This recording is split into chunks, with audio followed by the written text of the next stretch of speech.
Good morning.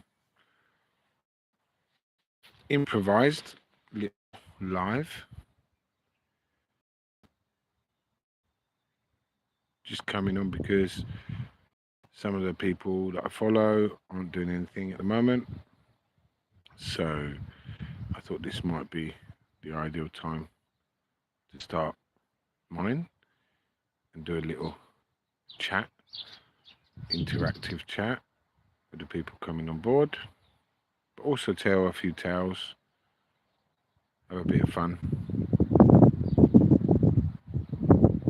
while the weather is reasonably nice, so it's not raining. Little bit of a breeze. Found a nice secluded spot. So I've just planted myself down, planted literally next to the garlics that are coming along.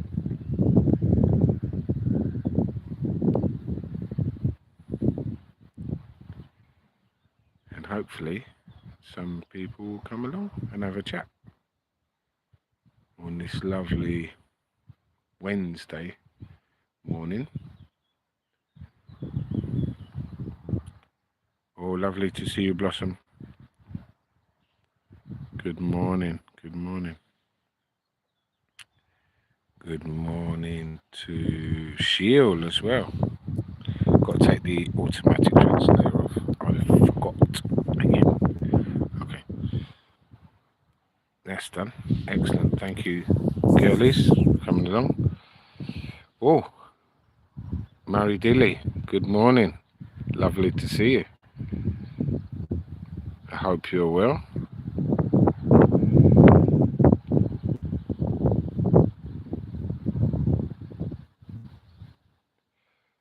So yeah, just a short live this morning because Richard's not on. He's coming on a bit later. I think he's got something programmed for around I think it's midday or 12:30 regarding UTK. Bess did a lovely one last night. I think it went on quite late. But yeah, I watched the replay. Very, very interesting and lovely as usual. I'm hoping Phil gets on so I can actually make him a mod. Be good to see Phil. But yeah, Geordie Lass is in. Lovely. You have to forgive me, obviously, because I'm squinting. You know what my eyes are like in the morning, so I'm squinting, trying to make out the names. So if I miss somebody, don't worry. It's not purposely done.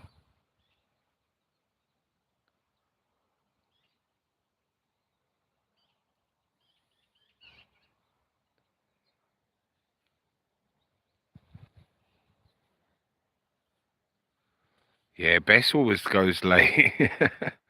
Bess always does late ones, and I can never make them, unfortunately. I would love to, but it's just impossible. I'm normally snoring about 9:30, so just to let you know.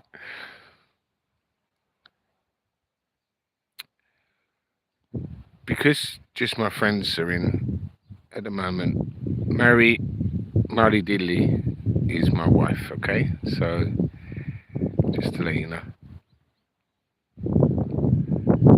Lovely lady, looking after my twins. Bless her.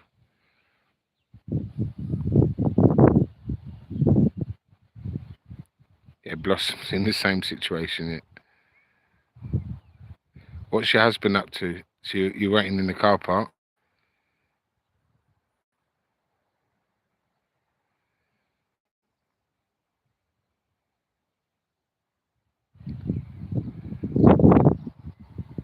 So yeah, basically, while the channel's still at the early stages, I can't invite anyone on. You know, so it's not just about me. Obviously, I spoke about it previously that it's about interaction and creating community, and you know, and going across the board, not just here, but you know, making sure we're supporting the people that we're interested in and that we follow and we protect and care for. You know, don't want to sound too gay and say love, but you know, yeah, to a certain extent also.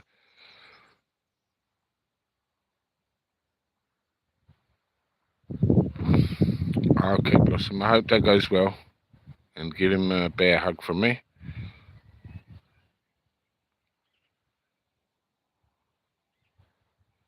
Okay, so today I'm not really going to show the land.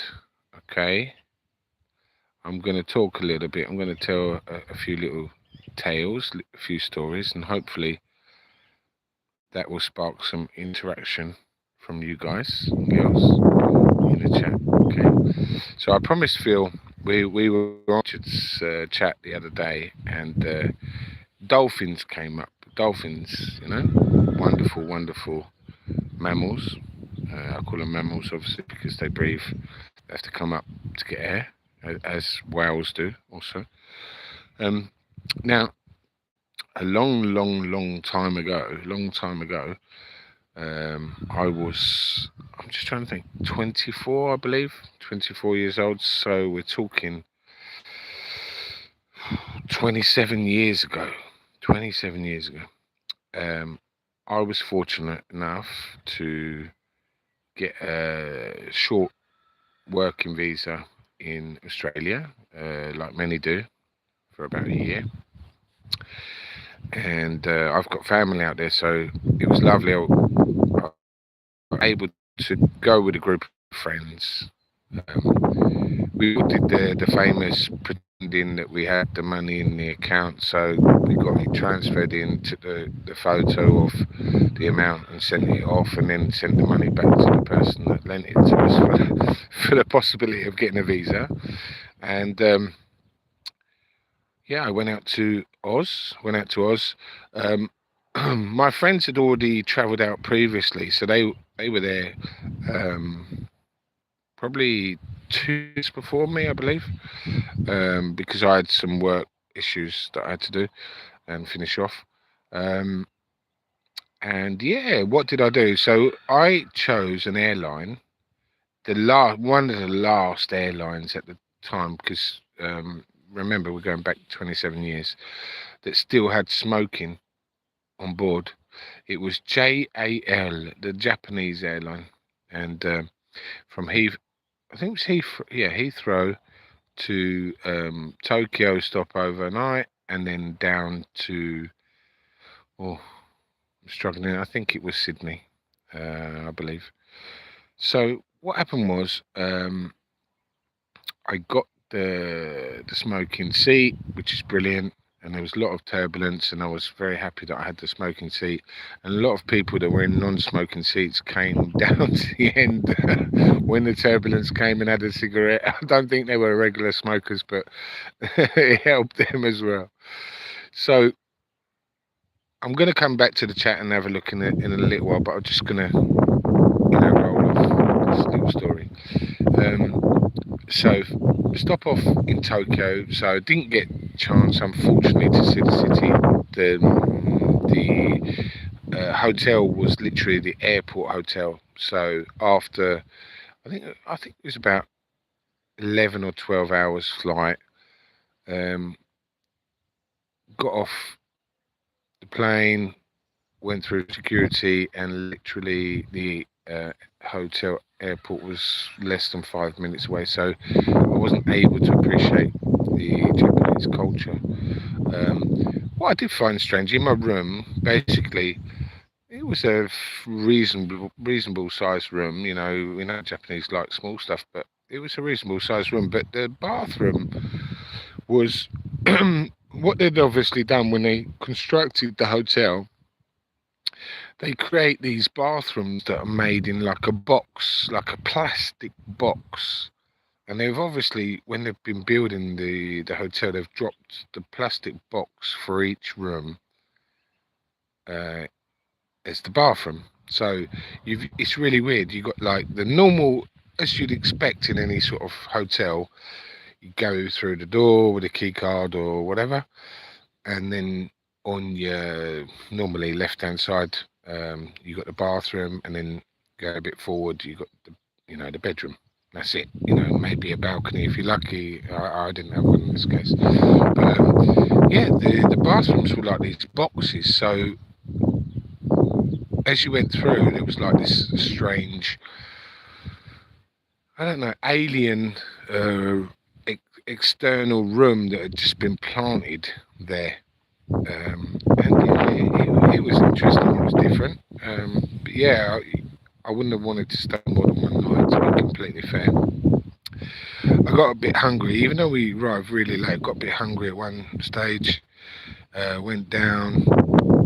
I think it was like an extension of the airport. It wasn't part of the airport, but it still had some sort of covered shops and whatnot. And there were a few bits and pieces open, but nothing really amazing at that time of night to get something to eat. So I had an early start. So I think we arrived quite late, sort of like about 10:30ish, and my transfer flight was like at 4:30, something like that. So there was no point in me actually sleeping. I just laid down for like 3 or 4 hours on the bed, and got my plane, the one that was going from Tokyo down to Sydney. This one wasn't as smooth, unfortunately, but what can you do? I did my best. And the beautiful thing was, we'd taken off, and it's still, completely dark. It's like nighttime, and I think after about an hour, the sun started to rise, and it was amazing. I've never seen anything like it in my life. As the sun rose, we were obviously up to a certain height that we were able to see the curvature of the earth. Yeah, as the sun was rising, it was amazing. So literally like an arc of light. Obviously it didn't last particularly long, about 10 minutes maximum. But and then we were into daylight. But yeah, it was an absolute unique experience to see from a plane window the arc of the earth. Really, really special. And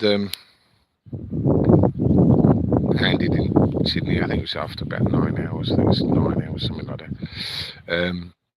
And yeah, the flight was not so bad. There was no turbulence compared to the one from Heathrow to Tokyo. That was quite rough. So yeah, I was pretty happy. Bit jet lagged, but nothing in particular. Met up with the guys and the person I was staying with, which was wonderful. And Sydney's an absolute amazing place. It really is, especially at night. You've got the harbour all lit up, and you can get the ferries across the bay, and it's absolutely incredible. But the little story was about the time that I was there. So what happened was, I stayed with a friend, a few of us did, for a few months, and then we went around and did a little bit backpacking. So I went obviously to visit my family members there down in Melbourne. That was lovely to see them, spend a bit of time with them, my uncle and my cousins. And then I headed back up to Sydney. I had to work for a little while, so obviously keep the funds in. So I managed to find a job as a labourer. No, this is how it went. Basically, I was a call centre operator that I found via the local newspaper. And while I was there was a young lad whose father, this young lad was Lebanese. He was Australian born, but his father was Lebanese. And he said, my dad's got a building firm. I said, yeah, because I can't do this sales stuff. I said, like, literally making no money, because you only get paid percentage on your sales, and it's not my forte, whatsoever. So he said, I'll let my dad know. He's looking for labourers. I said, brilliant. Okay, I'm up for that. It's something that I knew that I'd done in the past, even though still young, but I'd done it, when I left school. So brilliant. And I met his dad, lovely guy, really, really nice guy. He set me up with the group, the gang. But unfortunately, none of them could speak English. They were all Lebanese. so it was a bit of a task. The father told me what I needed to do, so I did it, and they'd point, and we got through it.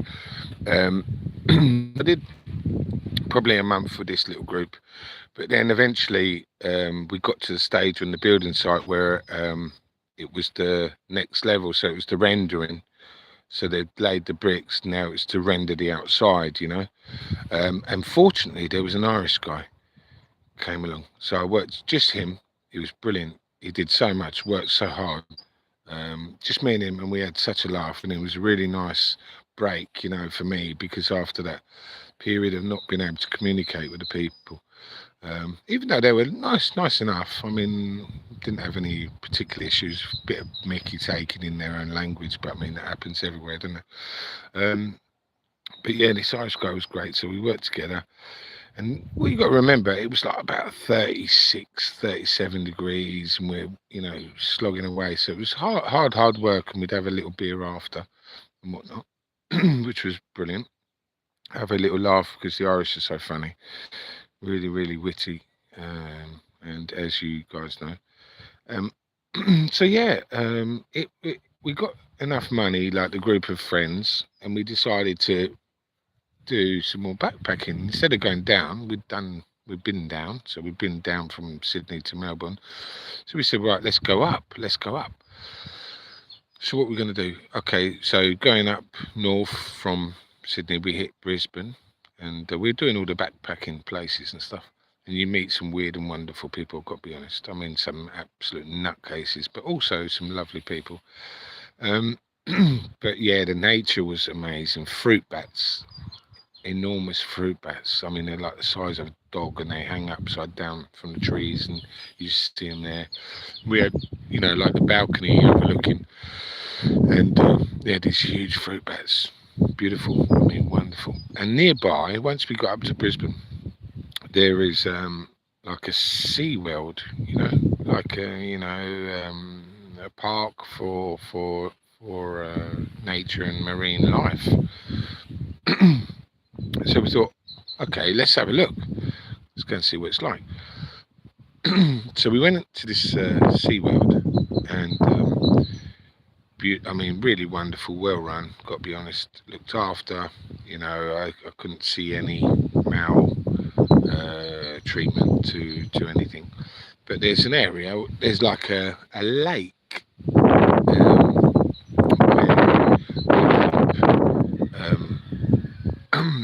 dolphins that had been, and they were female and baby dolphins. There were no male dolphins, okay? Female, fully grown, and some baby dolphins in this lake. There's like a galleon, a fake galleon built. And what you can do, you can spend 45 minutes snorkeling alongside these dolphins. Okay, so it's not in the sea, it's in a protected place.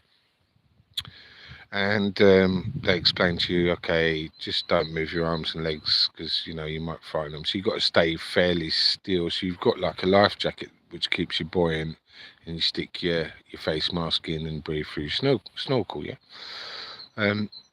They said the only thing we ask you is don't go behind the galleon because that's the dolphins' safe place. Okay, that's where the dolphins go if they're not particularly feeling social. Yeah. So everyone said, yeah, fine. Went in the water. It's actually initially wasn't particularly cold, but it wasn't particularly hot either. And when you're not moving, after a certain period of time, you actually feel a bit cold, to be completely fair. But the interaction between the dolphins that were in the water was absolutely amazing. Now, there was one particular dolphin that had, unfortunately, they were all rescued dolphins. There was a reason why they were there. They were not held in captivity. It was because they were rescued, okay, for various situations that they'd had in the world. Now, there was one particular dolphin that had been caught in a fisherman's net and had the scars on its face, poor thing. and had to have all of its teeth taken out. Okay, so this was like literally a dolphin, scar-faced dolphin with no teeth. Yeah. Now I'm in the water, relaxing, loving all these beautiful dolphins passing by, touching their bellies, with your fingertips as they go by, and they're quite actually soft. I thought they were going to be a lot tougher, but there's quite a bit of fat there, so you can actually see the indents of your fingertips going in, as they pass by. And what this lovely female scar-faced, no teeth dolphin did, such a sense of humour. What she did, she dragged me by my foot, so she knew she wouldn't hurt me. So she opened her mouth, grabbed my foot, and dragged me behind the galleon because she knew that I was going to get told off. That was amazing. So she literally pulled me all the way around behind the galleon, and all the, like the supervisors, oh, you can't go there. What are you doing? Do that again, and you got to get out of the water. And yeah, she obviously went off and had a little smile. So yeah, she completely got me in trouble. But it was lovely to be there. And the baby ones, they weren't really obviously small. They were well physically built, but not full size still. They were lovely, so friendly, and they played together. They were less interactive. It was more the adult females that were more interactive, that they had more experience with humans and stuff. But it was an incredible experience. But it just made me smile. She picked me, and she thought, right, I'm going to get you in trouble. She's obviously something that she does quite frequently. But yeah, it was amazing. Absolutely amazing. So what I'm going to do now, just told that little tale. I will come with the Australia thing, but I'm going to have a look at the chat because I'll see what I'm missing, because I'm sure I've missed loads.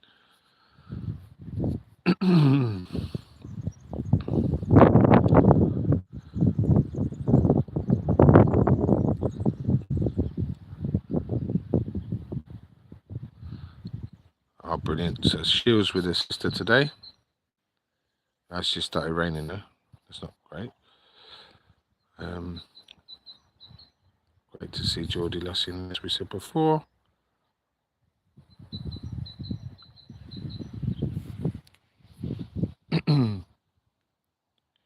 Yeah, Bess's stream was so funny as usual, but great to see also the human side of it, that Bumblebee was able to come on and explain the story.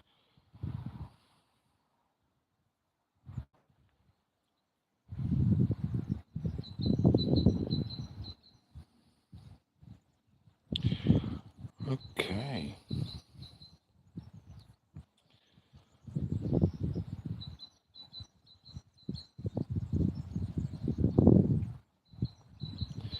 Yes, Mary Diddley. The garlics are huge. Okay.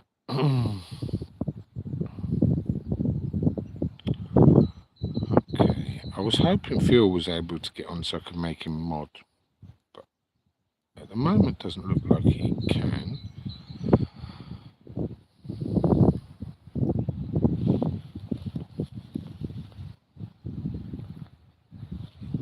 Oh, thank you, Jordy. Yeah, like and subscribe if you can. It all helps.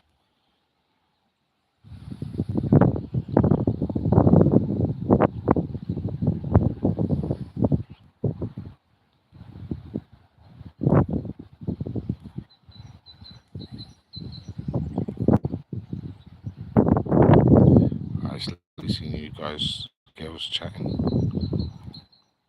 We've got a great community. That's the main thing.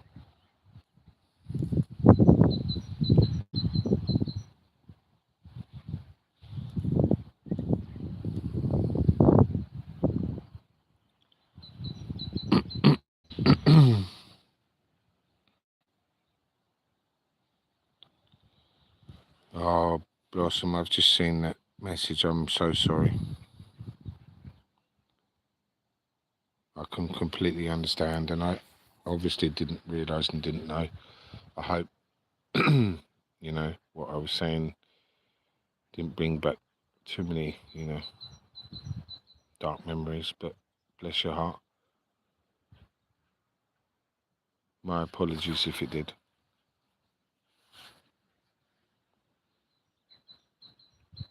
And one day, Blossom, if you are feeling up for it, when I'm able to, or Bess, whatever you feel, wherever you feel comfortable, maybe you'd like to share that story, because I think if you're in the right community with the right people around you and able to talk about something, so painful and share, it'll not only, in my personal opinion, make you feel not better, obviously, but alleviate a little bit of the heaviness by sharing it, and maybe also inspire someone else around to share, because maybe not the same story, but obviously something that's affected them.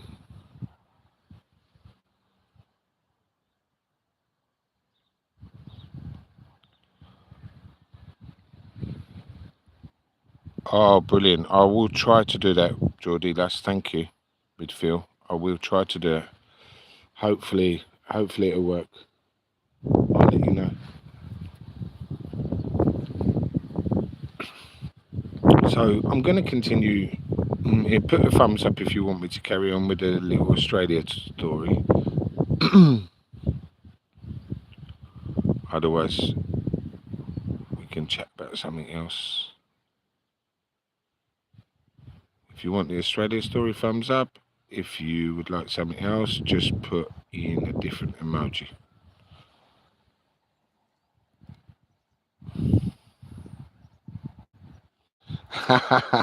Blossom, well done. What was the answer to the quiz? Okay, well, the answer to the quiz was chili peppers. Okay, it was chili peppers. And I think it was Geordie Lass that mentioned chili peppers, but also bell peppers. And I said, well, you got to choose one. She chose bell. So nobody got it right specifically, but she was the closest. So well done.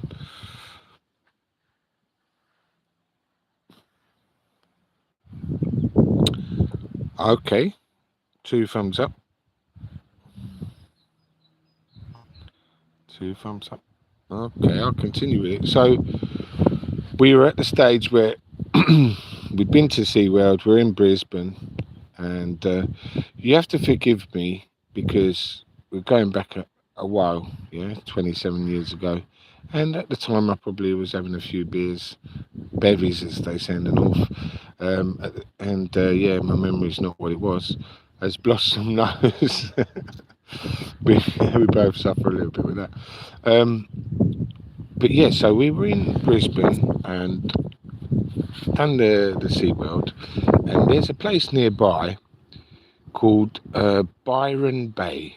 It's very, very famous for backpackers. I don't know if anyone in the chat knows it, but Byron Bay, basically, it's like a very small peninsula, a very tiny peninsula, but where all the hippies used to go.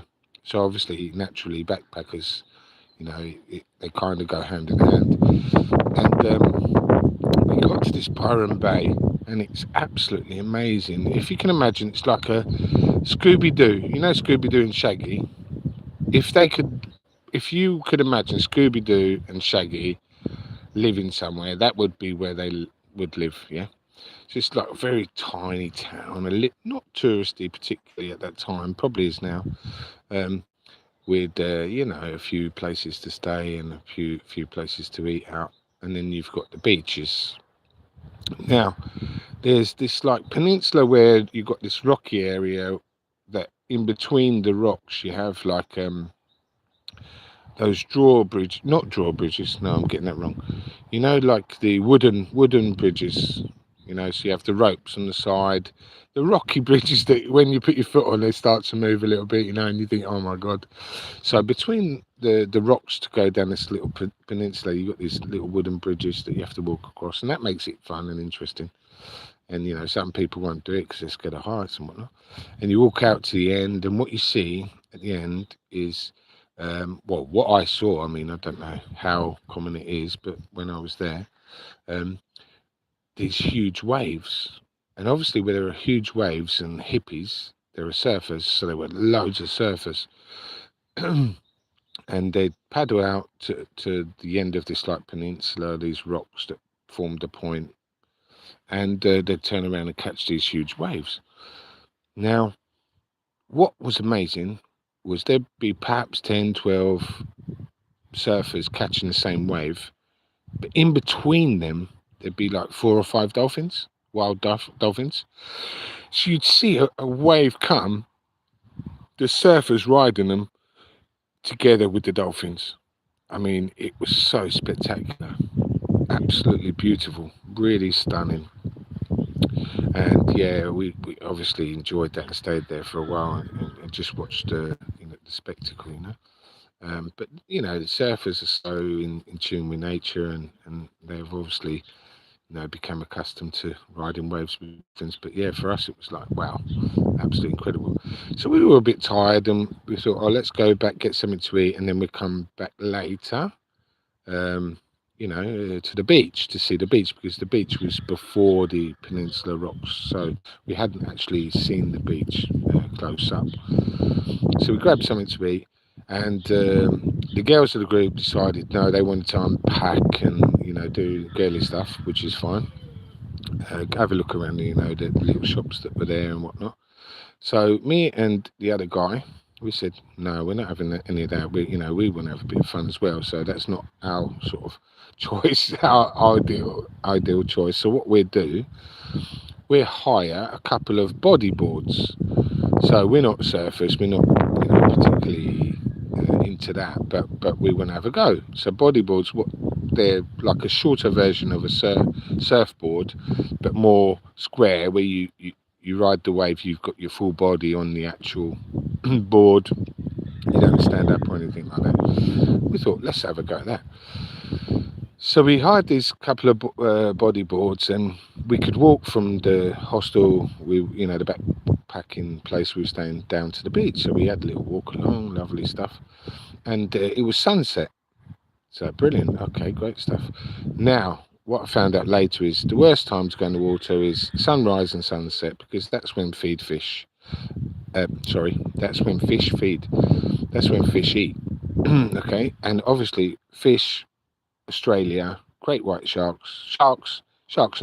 Okay, so worst time to go, but obviously being young and completely ignorant, enjoying the beauty of the sunset and stuff like that, we said, no, let's go. So we went down to the beach.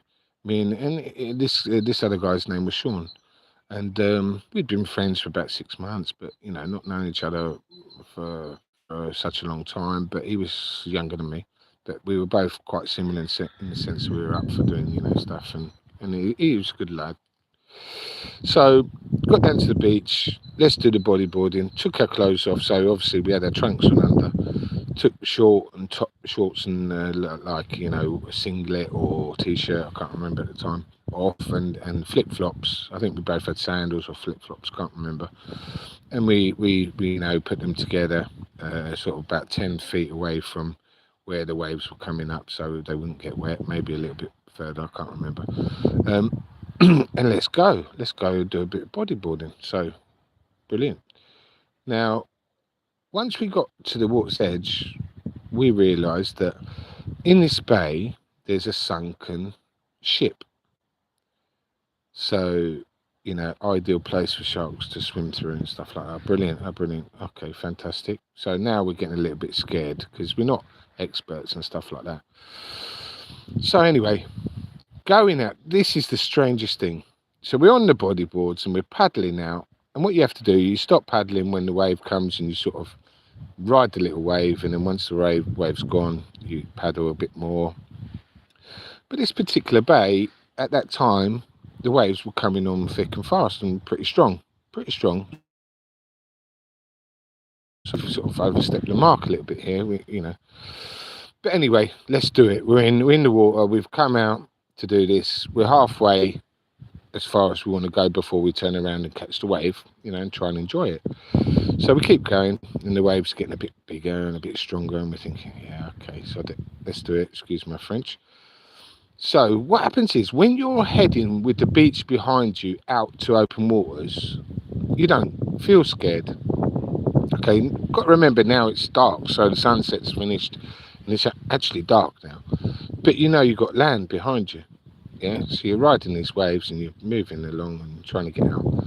As soon as you turn and sit on your board and you know that you've got open waters, dark waters behind you, and the beach is in front of you, you actually really, I'm going to use a term that only Brits would know, you actually brick it. You literally brick it.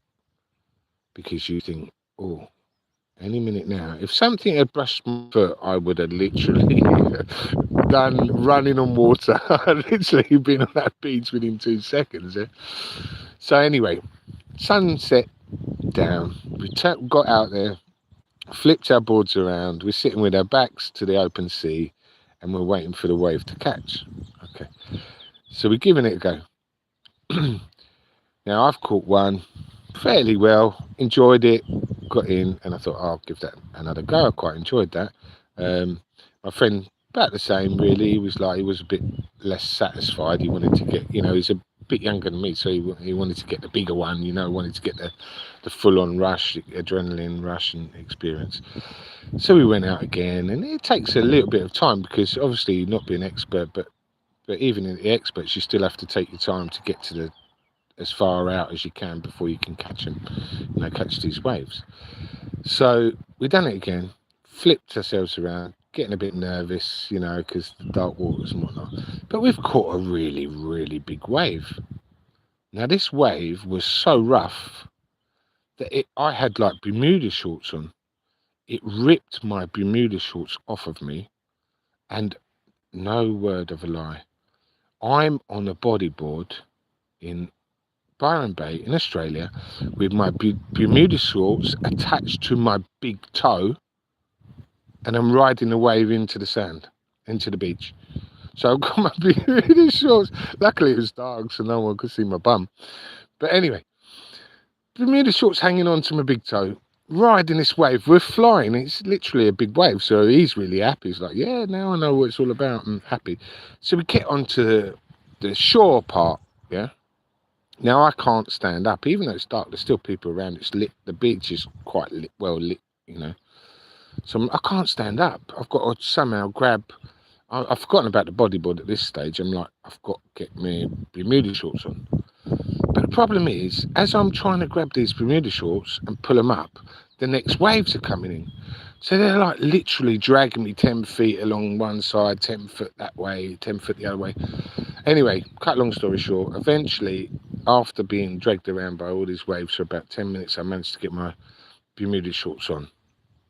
My mate's laughing. He's got my bodyboard, fortunately, so we didn't lose the deposit and stuff. We could take it back. And we go to the area where we left our clothes.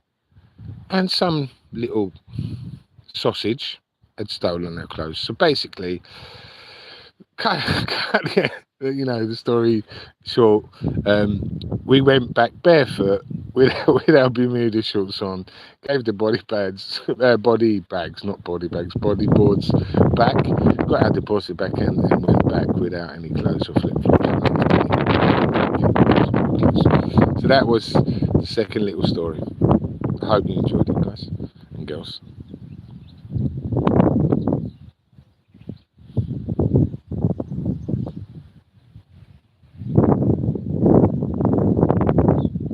Now, what I'm going to do, if you're happy to, I'll do a continuation of the Australia thing.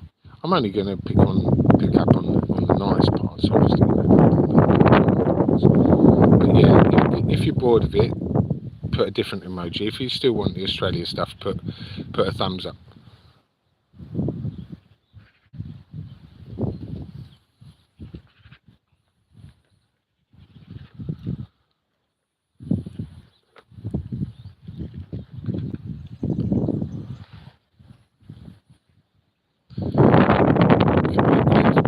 So carry on with the Australia stuff, yeah.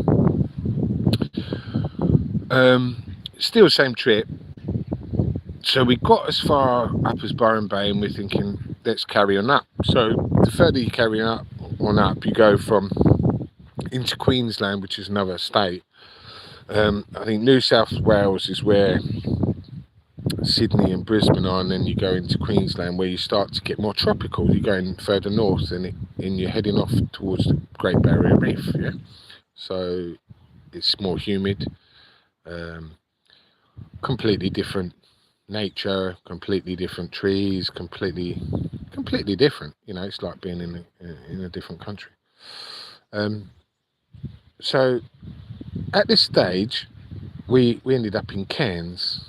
Okay, Cairns is the closest town to the Great Barrier Reef, so very touristy, you know, because people want to take boats out to go to the Barrier Reef and stuff. So that was our plan, and we did. We took a lovely boat out to what they do. They've got these huge platforms, floating platforms, basically, in the middle of nowhere. You're literally, I'd say, 10 to 15 minutes by motored boat off land, so it's probably going to be a couple of miles, yeah, more or less. So you can't see land from where you are, and you come across these huge platforms, you know, floating platforms. They've got, you know, covering because of the sun as well, so, but stable enough, you know, stable enough for people to spend time there. And this particular one had a little submarine, glass bottom boat. So it was a submarine with a glass bottom, yeah? And people could pay to go on that and have a look around and see the bottom of the sea and the coral from this glass bottom submarine, let's call it. There was also a helicopter pad. So you know, if you wish to, you could pay for the helicopter flight above. But we were struggling, honestly, for, you know, cash at that time, so we'd just been able to manage for the trip to get to the platform itself, and from there on we were like, you know, we'd just have to literally do the stuff that didn't cost, which is fair enough.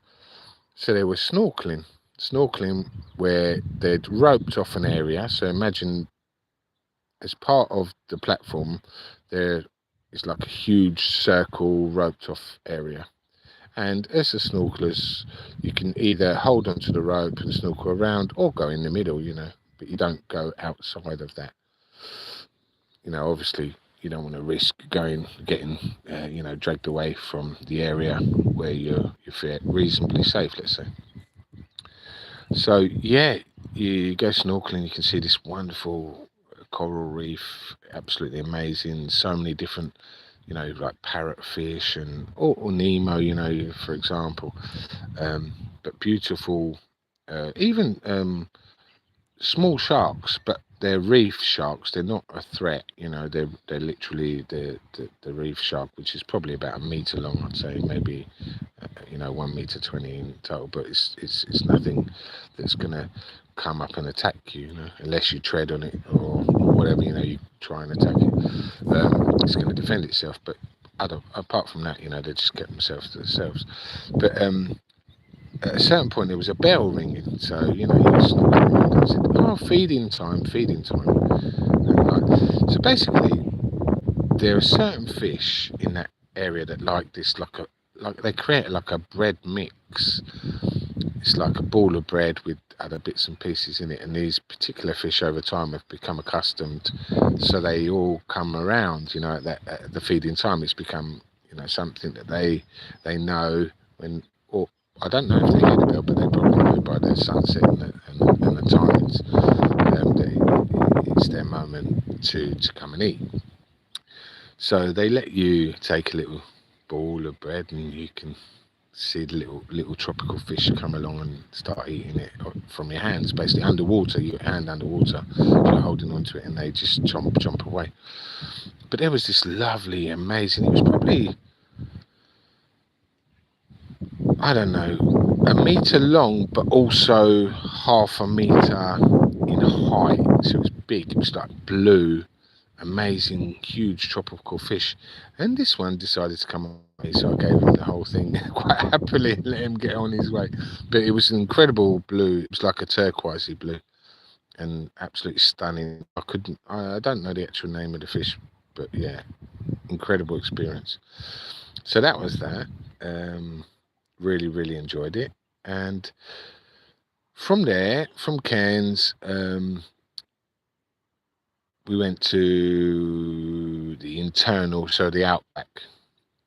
Yeah, got a small plane, so that's something that if people don't like flying, you probably would not like to do. I think it was a 6-seater or an 8-seater, and got a flight inland to Uluru. Uluru is like Ayers Rock. We used to know it as youngsters as Ayers Rock, and then they changed it to um, the original Aboriginal name, which is Uluru.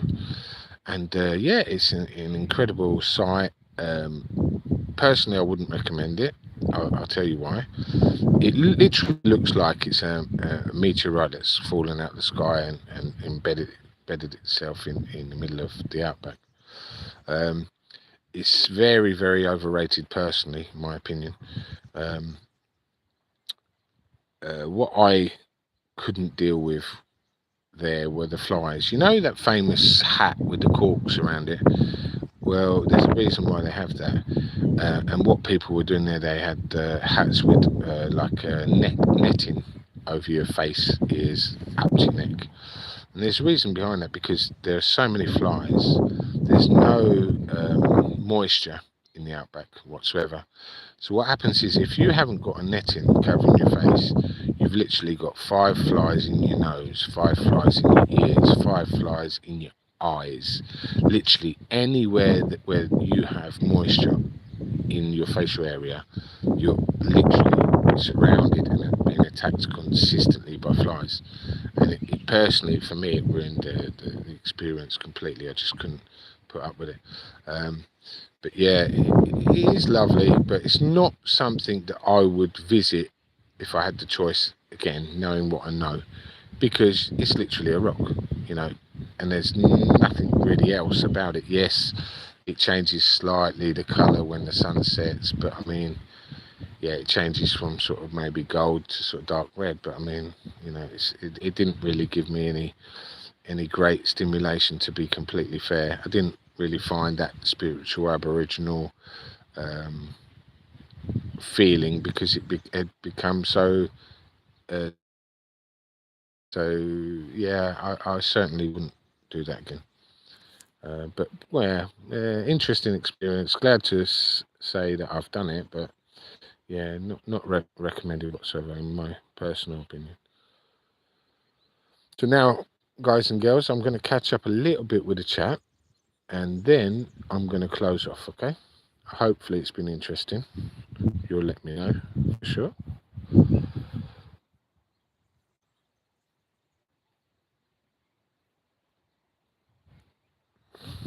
Oh, lovely to see Kieran in the chat. That's brilliant. Thank you, Kieran, for coming along.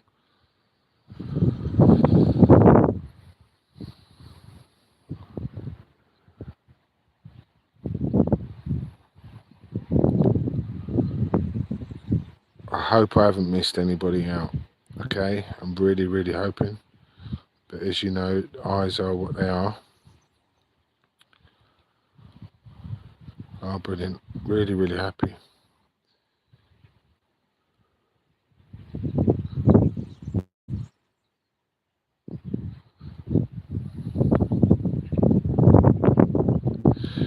Yeah, that's true. Talking about snakes and spiders. Wow, I can tell you some stories about them another time in Australia.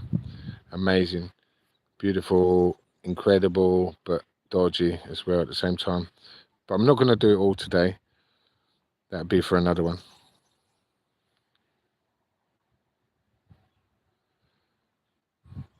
Now, what I will say, guys, if you haven't seen Bess's stream from last night, take a look. It's really, really great. I mean, it covers everything which all of her streams do. It really is the online magazine with fun, serious, covering so many different subjects, and, you know, a great quiz as well included.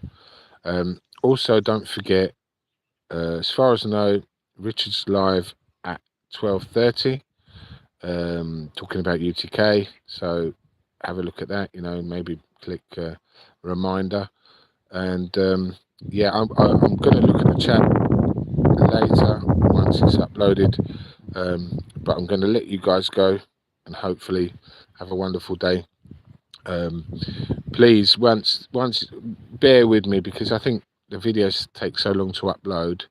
Once it's uploaded, please drop a comment just saying that was great, or you babbled on too long, or perhaps next time speak about this. I really want to create a community where we speak about things that everybody is interested in.